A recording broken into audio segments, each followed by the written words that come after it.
Halo teman-teman semuanya, kembali lagi dengan saya Ibu Komariah pada video pembelajaran biologi pada kelas 11 semester ganjil, yaitu mengenai sistem sirkulasi pada manusia. Nah, ada yang tahu tidak sistem sirkulasi itu apa? Nah, iya betul sekali ya. Jadi, sistem sirkulasi itu sama saja dengan sistem peredaran darah. Nah, sistem peredaran darah manusia ini sangat penting untuk kelangsungan hidup manusia. Dengan adanya peredaran darah, maka oksigen dan sisa-sisa makanan bisa diterima oleh semua organ tubuh. Ada yang tahu tidak, organ yang berperan dalam peredaran darah itu apa saja? Nah, iya, betul sekali. Jadi, organ yang berperan dalam peredaran darah manusia yaitu jantung, pembuluh darah, dan juga darah. Sebelum kita lebih lanjut membahas tentang sistem sirkulasi, yang pertama, kita harus tahu terlebih dahulu pengertian dari sistem sirkulasi itu apa. Nah, sistem sirkulasi atau sistem peredaran darah bisa disebut juga dengan sistem transportasi, yaitu merupakan sistem yang mengedarkan darah dari jantung hingga ke seluruh tubuh dan kembali lagi ke jantung, atau sistem yang berfungsi untuk mengangkut berbagai zat di dalam tubuh. Nah, ada dua komponen penting yang menjalankan fungsi tersebut, yaitu darah dan alat-alat peredaran darah. Komponen pada darah ada dua bagian utama, yaitu plasma darah dan sel darah. Sedangkan alat-alat peredaran darah diantaranya yaitu jantung, pembuluh darah, dan darah. Selanjutnya, alat-alat peredaran darah. Yang pertama yaitu jantung. Jantung manusia terletak di dalam dada sebelah kiri. Jantung berfungsi untuk memompa darah ke seluruh tubuh. Dan jantung berukuran sama seperti kepalan tangan masing-masing pemiliknya. Jantung terdiri dari 4 ruang, yaitu serambi kiri, serambi kanan, bilik kiri, dan juga bilik kanan. Nah, agar darah dalam ruang jantung tidak tercampur, maka jantung itu memiliki sekat atau katup yang bisa disebut dengan katup jantung. Untuk gambar anatomi jantung bisa kalian lihat pada gambar yang pertama. Nah, untuk gambar ruang jantung bisa kalian lihat pada gambar yang kedua. Dan untuk katup jantung bisa kalian lihat pada gambar yang ketiga. Selanjutnya yaitu cara kerja jantung.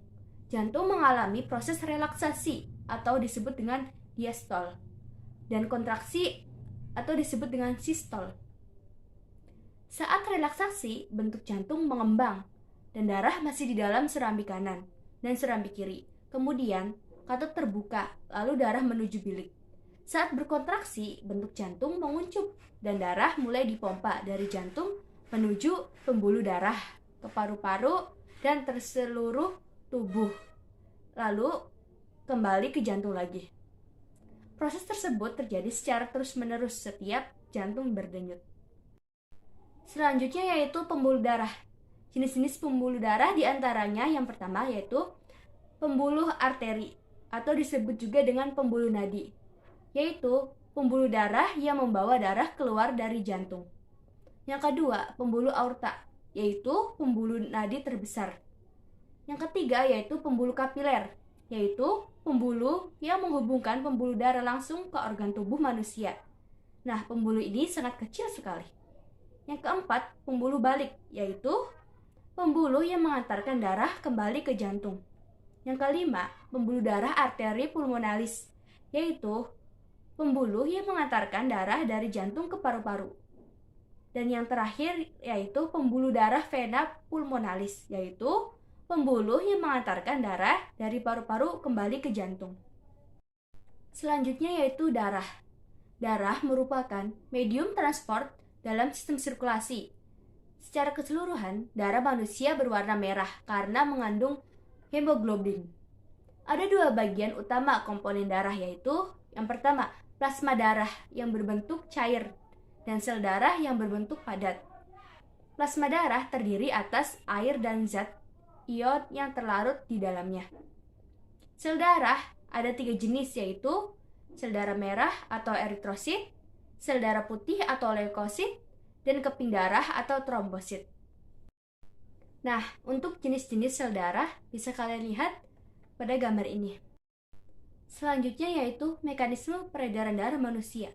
Nah, sistem peredaran manusia ini dibagi menjadi dua. Yang pertama, sistem peredaran darah kecil, dan yang kedua, sistem peredaran darah besar. Nah, sistem peredaran darah kecil disebut juga dengan sistem peredaran darah pulmonalis. Sistem peredaran dari jantung menuju ke paru-paru dan kembali lagi ke jantung. Untuk mekanismenya yaitu dari ventrikel berkontraksi menuju katup trikuspid tertutup dan menuju katup semilunar arteri paru-paru terbuka, kemudian menuju darah yang kaya karbon dioksida dari ventrikel kanan dibawa oleh arteri pulmonalis menuju ke paru-paru kanan dan kiri. Nah, di paru-paru darah melepaskan karbon dioksida. Kemudian darah mengambil oksigen di paru-paru. Kemudian darah yang kaya karbon dioksida dibawa oleh vena pulmonalis menuju ke atrium kiri.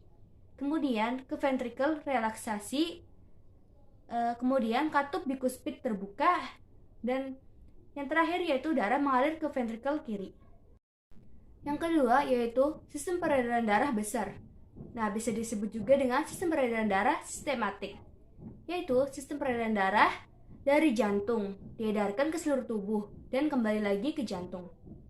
Untuk mekanismenya yaitu ventrikel berkontraksi menuju katup bikuspid tertutup, katup semilunar aorta terbuka, dan kemudian darah kaya karbon dioksida dari ventrikel kiri masuk ke aorta. Kemudian darah kaya oksigen dibawa oleh arteri dan diedarkan ke seluruh tubuh, kecuali ke paru-paru. Kemudian darah melepaskan oksigen dan mengambil karbon dioksida dari seluruh jaringan tubuh. Kemudian darah yang kaya karbon dioksida dibawa oleh vena cava menuju ke atrium kanan. Kemudian ke ventrikel relaksasi. Kemudian katup trikuspid terbuka. Dan yang terakhir yaitu darah mengalir ke ventrikel kanan. Nah, untuk lebih jelasnya lagi, bisa kalian amati pada gambar ini, yaitu gambar mekanisme peredaran darah. Nah, selanjutnya yaitu kelainan sistem sirkulasi manusia. Di antaranya yaitu ada anemia, thalassemia, polisitemia, leukemia, jantung koroner, dan hipertensi. Sekian penjelasan dari saya, kurang lebihnya mohon maaf. Terima kasih banyak, semoga bisa bermanfaat.